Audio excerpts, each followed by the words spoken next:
Hello, everyone. Today we are going to be talking about IXL assignment RMG, surface area of cubes and rectangular prisms.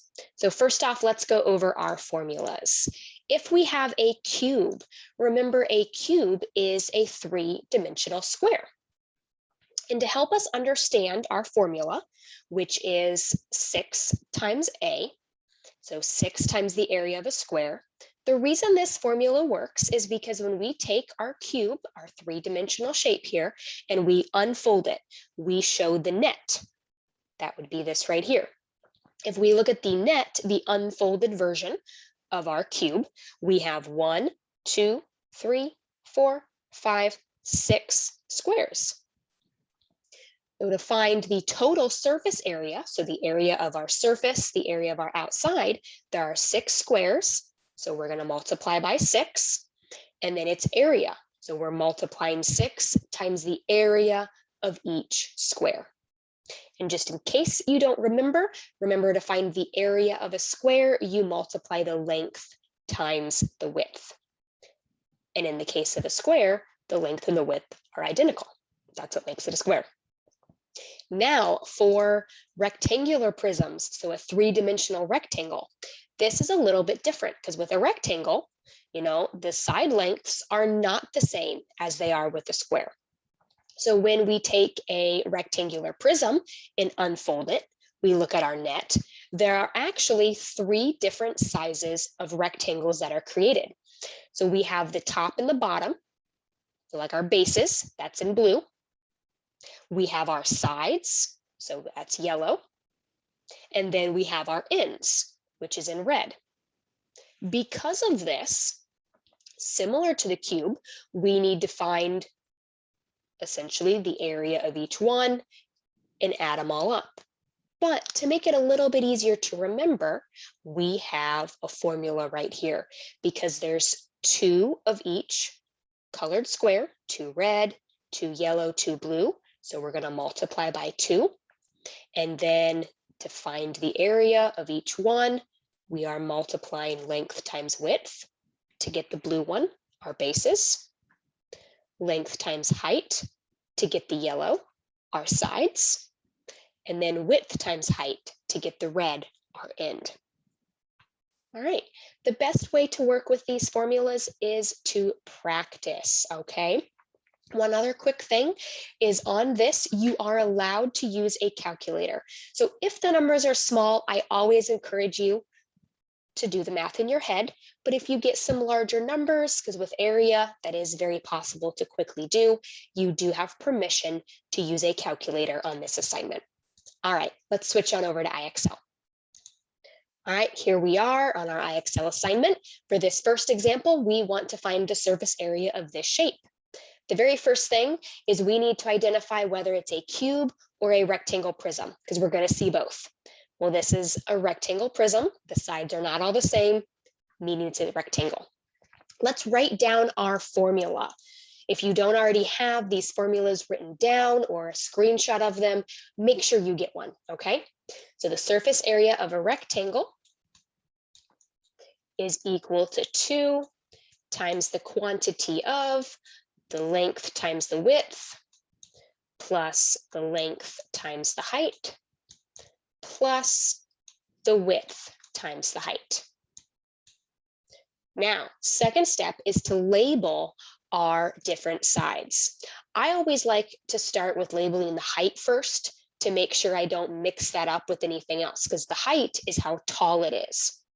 That would be this right here, that our height is 1 yard. So our height is 1 yard and our height is going to be red. Now we have length and width. Length is longer than your width. So this right here, 5 yards, represents our length.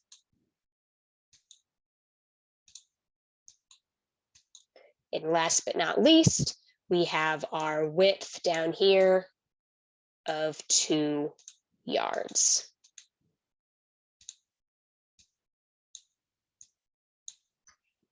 Once you have your formula and you've labeled your rectangle, or a rectangular prism, the next step is to substitute. So we take those numbers and substitute, we plug them in to our formula. We have 2 times the length times the width. Well, the length is 5 yards. So I'm substituting, I'm plugging 5 in every time I see an L, because 5 is our L, 5 is our length. So it'll be 5 times the width. Our width is 2. So we're substituting, we're plugging 2 in every time we see a width. Next, we have length times height. Once again, length is 5 and our height is 1. And then plus our width times our height. Our width is 2 and our height is 1. Now we just need to use order of operations to simplify. With order of operations, the first thing is P, parentheses, grouping symbols.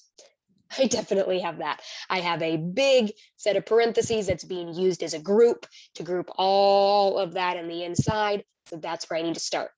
Once we narrow our focus, we keep going down order of operations. No exponents, but I do have some multiplication. So we are allowed to go through and do all of our multiplication in one step. So first, 5 times 2, which is 10. Then 5 times 1, 5. 2 times 1, 2. Keep going with order of operations. Simplify that grouping symbol. I have addition, so we're going to add all of this up. So 2 times 10 plus 5 is 15, plus 2 is 17. Last but not least, multiply, and 2 times 17 is 34.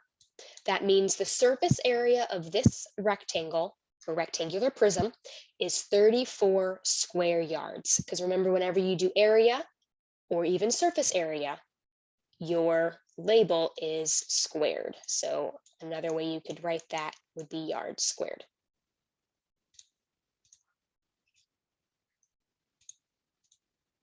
Awesome, we got it right. Let's try this one. What shape do we have here, a cube or a rectangular prism? We have a cube.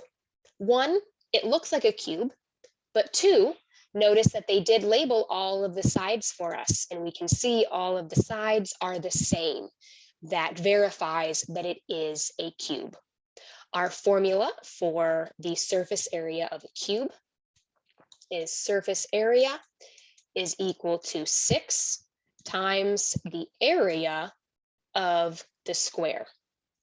So first, we need to find the area of our square. Well, the area of a square is equal to the length times the width.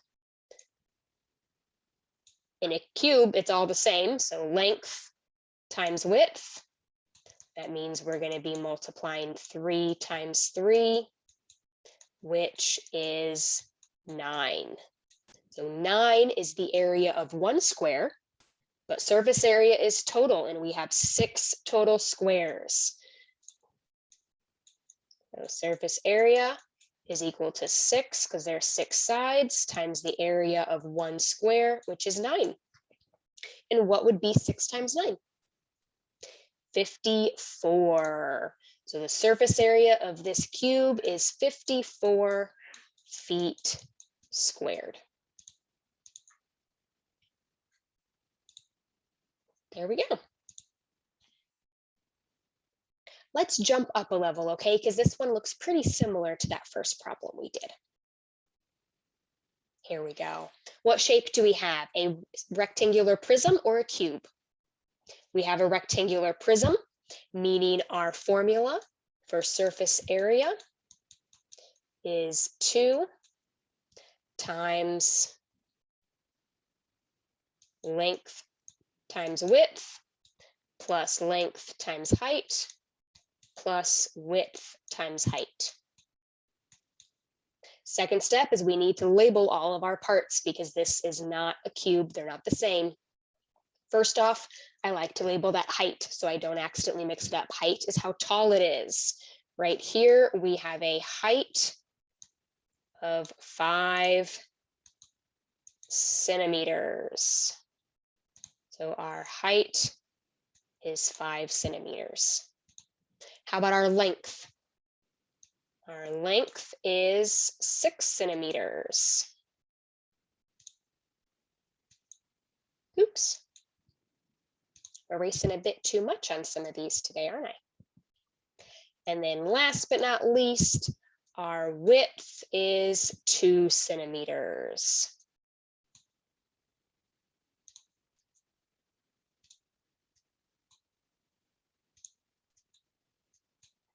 Okay. I did notice one little mistake. I forgot to actually label that as the height. I just put the number again. All right, we have everything labeled. We are ready to substitute into our formula. So 2 times our length, which is 6, multiplied by the width, which is 2, plus our length, which is 6, multiplied by the height, which is 5, plus the width, which is 2, multiplied by the height of 5.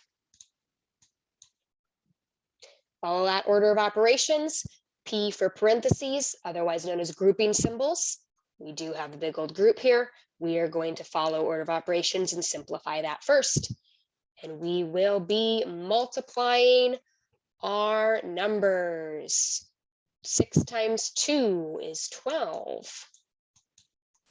6 times 5 is 30. 2 times 5 is 10. Keep simplifying that parentheses. We're going to add everything up on the inside. 12 plus 30 would be 42, plus 10 is 52.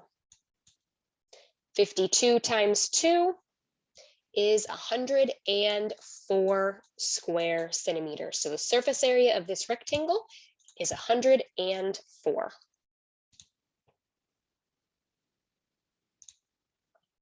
Let's go ahead and do one more. So once again, we have a cube. Let's do our second example for a cube. Remember the formula for the surface area of a cube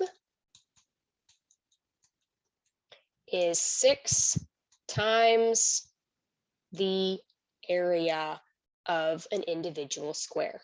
So first, let's find the area of our individual square. An area is length times width. Length times width would be 6 times 6, and that is 36. So 36 is the area of one individual square. But I have 6 of them, so to find the surface area, I need to now take 6 times 36. And 6 times 36 is 216. So the surface area of this is 216 square yards. All right, so now it is your turn to try these. Make sure you have your formulas written down, have a calculator handy in case you have larger numbers, and I know that you can do it. If you have any questions, as always, send an email or reach out to your teacher. Bye.